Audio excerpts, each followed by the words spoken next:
감사합니다. 안녕하십니까. 제가 주3회 집회를 하다 보니 목이 완전히 갔기 때문에 좀 듣기 어려우시더라도 양해를 부탁드립니다. 집회하기 좋은 날씨입니다. 여러분, 얼마 전에 그 소식 들으셨습니까?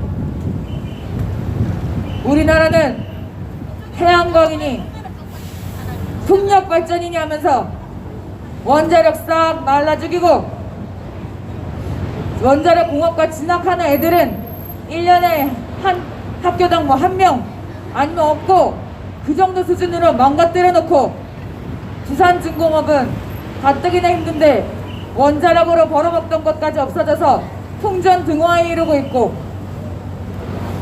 그리고 한국수력 원자력에 있는 귀한 인재들도 해외로 도망가고 북부의 유출이 아주 심각해졌고, 또한 원자력 값싼 전기력이 사라져서 이제 전기료도 안 올리겠다 하더니 인상안이 야금야금 발표되다가 철회하고 이런 것을 반복하고 있습니다.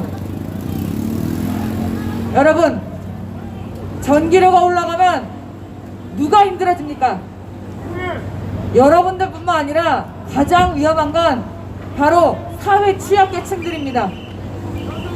그분들은 전기료가 부담스러워서 선풍기도 틀지 못하는 분들입니다.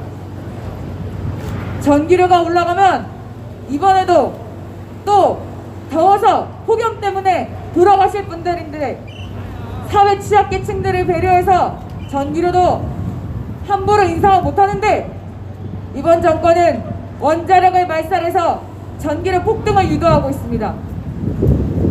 그런데 어떻게 됐습니까? 북한에는 어떻게 했습니까? 몰래 북한에 원전을 지어주겠다는 계획을 세워서 북대지한테 USB에 담아서 전달했다는 기사가 SBS에서 나온 것입니다. 심지어 얼마나 예민하였으면은 폴더 이름을 뿌요이스라고 했습니다. 이제 덕분에 우리나라 사람들은 핀란드어 2개를 알게 됐습니다. 첫 번째는 휘바, 두 번째는 뿌요이스. 이제 모두가 핀란드의 마스터가 되었습니다. 이렇게 은밀하게 진행을 해놓고 정작 우리나라는 죽이고 있습니다. 인권 대통령이라는 사람이 사회 취약계층에게 아주 치명적인 전기료 인상을 단행한 것입니다. 전기료 인상이 단행되는 그런 행위를 한 것입니다. 단행이 예상되는. 그리고 부동산은 또 어떻습니까?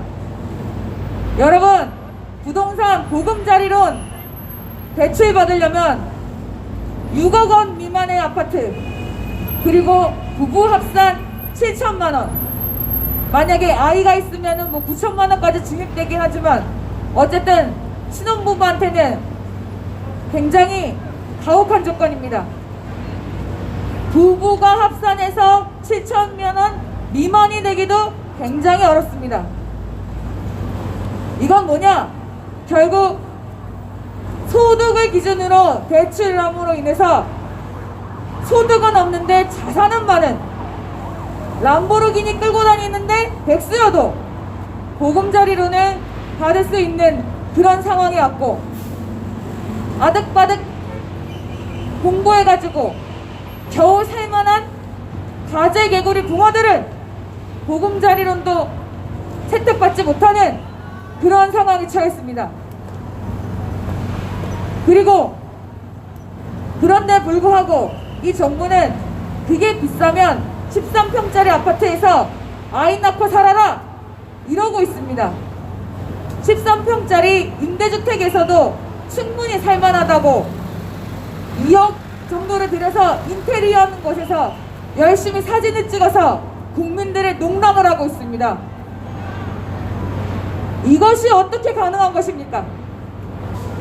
이게 가능한 이유는 딱 하나, 국민들이 전혀 두렵지 않기 때문입니다. 정말 내가 선거로 결과가 뒤집어질 거라 생각을 하면 이런 일은 절대 할 수 없습니다.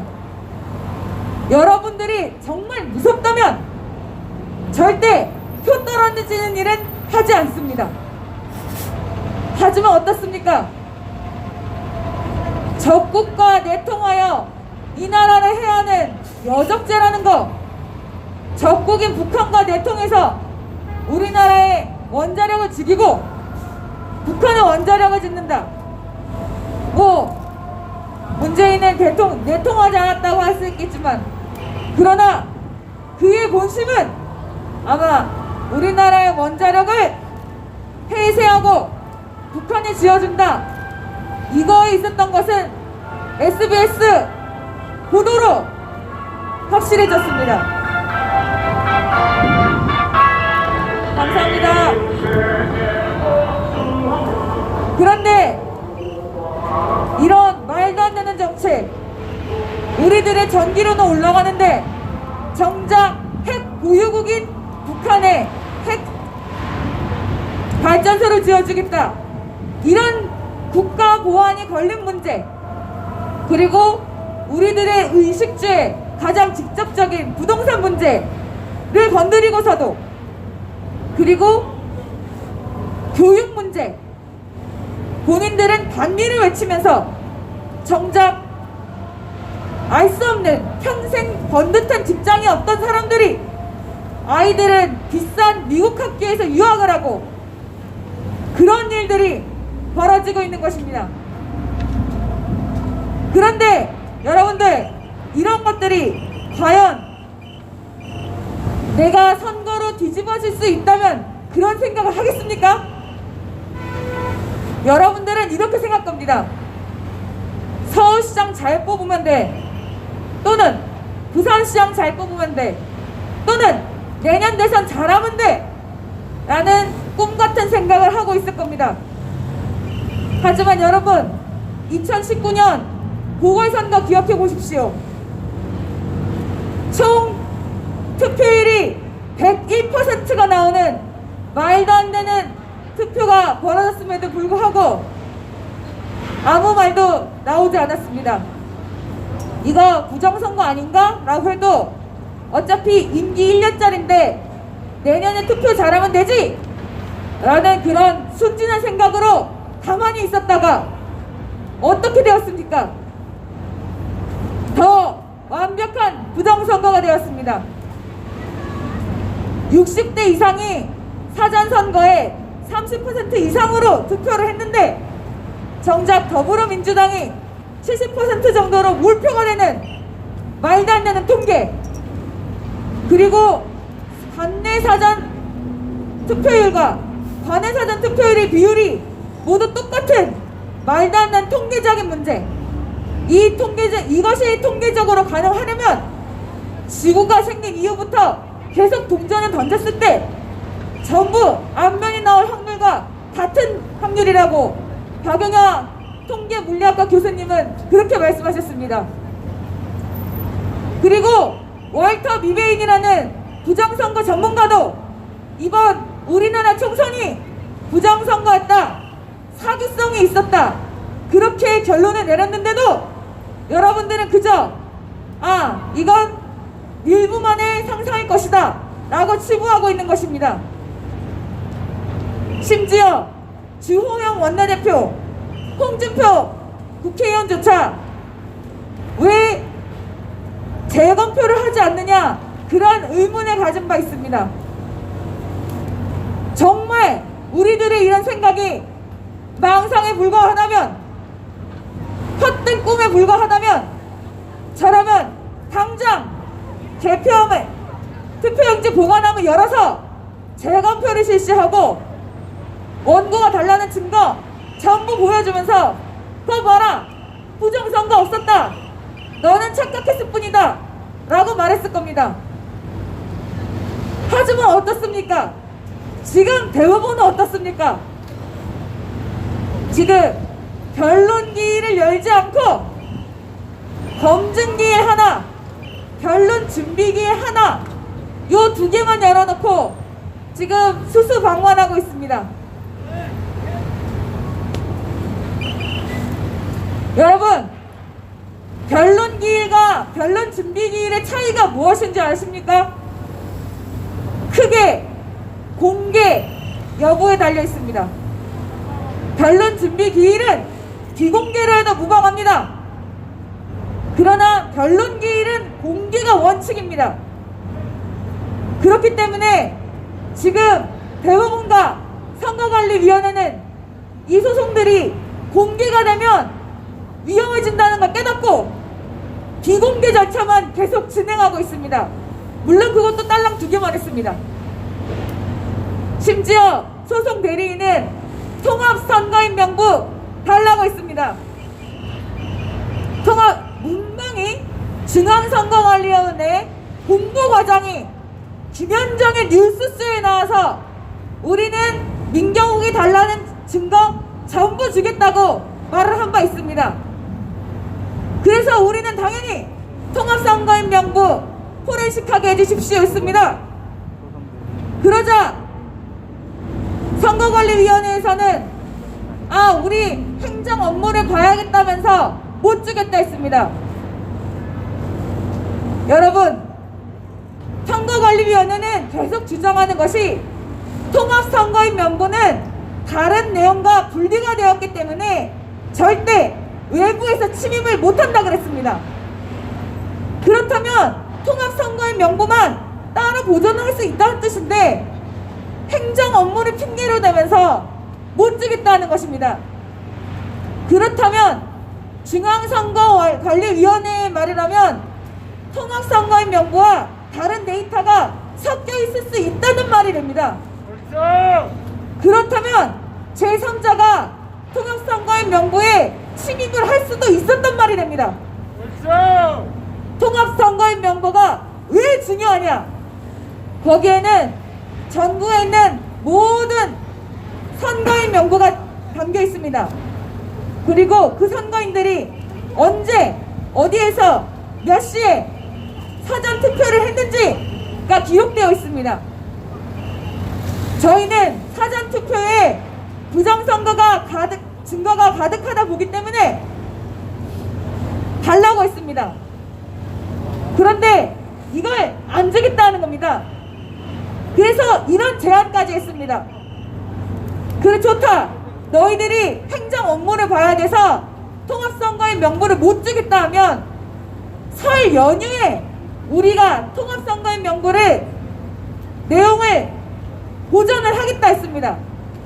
설 연휴에 아무도 일하지 않는 때 직접 우리가 우리 돈을 들여서 보전을 하겠다 했는데 그것마저 묵묵부답입니다. 중앙선거관리위원회는 언론에 나와서는 우리가 증거를 다 주고 있다, 다 주겠다 이래놓고 정작 소송에서는 못 줘, 안 줘 이러고 있습니다. 그런데 더 환장인 건 대법원은 못 줘, 안 줘 하는 선관위를 그냥 보고만 있습니다.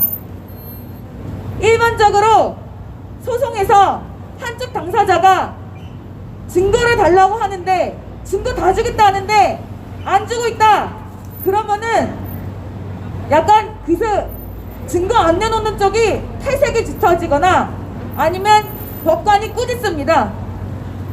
그런데 단 한 번도 대법원은 중앙선거관리위원회를 꾸짖은 적이 없습니다.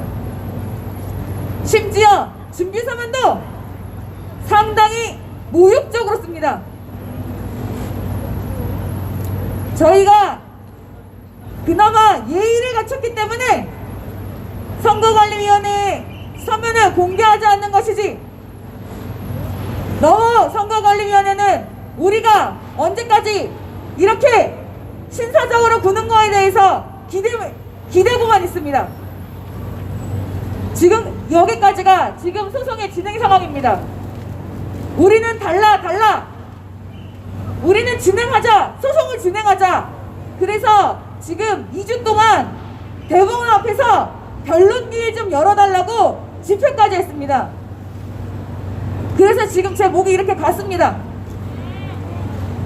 마이크도 없이 고래고래 소리 지르면서 대법원 사람들 저 무슨 잡상인 보듯이 눈 흘기는 거 다 참아가면서 변론기일 지정해달라고 하는데 2주가 지나도록 대법원은 말도 안 하고 있습니다.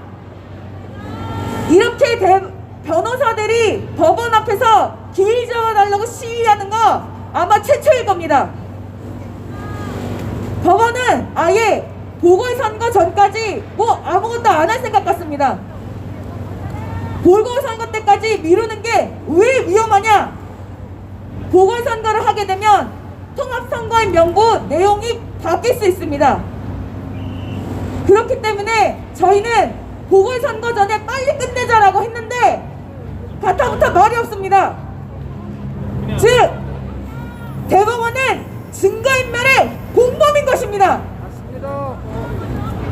지금 이 상황에 대해서 이 가짜 국회의원들이 여러분의 인생을 망치고 대법원도 이 가짜 국회의원들이 전행을 일삼는 거에 대해서 간접적으로 동조하고 있을 때 여러분들은 지금 집에서 착하게 나는 코로나 방역수칙 잘 지켜! 라면서 앉아있을 수도 있습니다.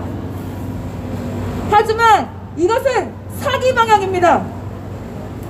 8.15 이후로 감염병 예방법이 16회나 개정이 됐습니다. 그런데 그 내용은 국민들을 코로나에서 지켜주겠다 이런 내용보다는 집회에 참가하는 사람들을 조져버리겠다 그런 내용으로 개정이 됐습니다. 여태까지 감염병 예방법 무죄가 난 논리들에 따라서 유죄가 되도록 법을 야금야금 고치고 있습니다. 지금 여당은 민생법안에 대해서는 야당이 발목을 잡는다 뭐다 하면서 처리 안 하고 있지만 정작 감염법 예방법은 그렇게 일사천리로 6개월 정도의 시간에 16번이나 개정할 정도입니다. 여러분 이 사실 알고 계셨습니까? 몰랐어요. 이렇게 나라는 여러분들한테 강요하고 있습니다. 자, 코로나다! 집안에 처박혀 있어라! 얌전히 있어라! 아는 사람 5명 이상 만나서 밥 먹지 말아라! 여러분들은 그런 말 꼭 지키고 있지만 사실은 이 강남역에 다 돌아다니고 있지 않습니까? 지금 여러분 옆에 5명 이상 다 있어요! 그런데도 나는 코로나 잘 지켜! 나는 방역수칙 잘 지켜! 이런 거에 본인의 기분만 좋아지고 있죠? 사기 방역에 따르지 마십시오. 여러분 사기 방역이라면 이제 들고 일어나야 됩니다. 이 사기 방역에 대해서 여러분들이 지적을 해야 돼요. 코로나로 죽거나 생활고로 죽거나 똑같습니다. 여러분 민주주의가 이제 부정선거로 무너지고 있습니다. 민주주의가 무너지면 여러분의 삶은 망가져요. 그 지상낙원이라고 말했던 북한, 공산당 나라들 다 어떻게 됐습니까? 결국 일부 자유경제, 자유시장경제 약간 받아들이면서 살고 북한은 뭐 지금 아직까지도 쌀밥에 고깃국 먹는 게 지상 최대의 과제 아닙니까? 지금 이 나라는 6.25 이후로 파탄났던 나라가 이렇게 멋있게 고층 건물까지 지었는데 이런 말도 안 되는 종북 세력들이 이제 우리나라를 망치려고 하는 것입니다. 이제 여러분 깨어나십시오. 깨어나십시오. 여러분들이 깨어나지 않으면 이 사기 방향에 대해서 그냥 가만히 있으면 결국 이 나라는 풍전도가 박살납니다. 여러분들의 미래도 박살납니다. 이제 깨어나시길 바랍니다. 이제 구호 마치고 내려가겠습니다. 선관위는 증거조사 즉각 실시하라! 선관위를 비호하는 대법원은 각성하라! 부정선거 부정하는 정당들은 해체하라! 해체하라! 감사합니다.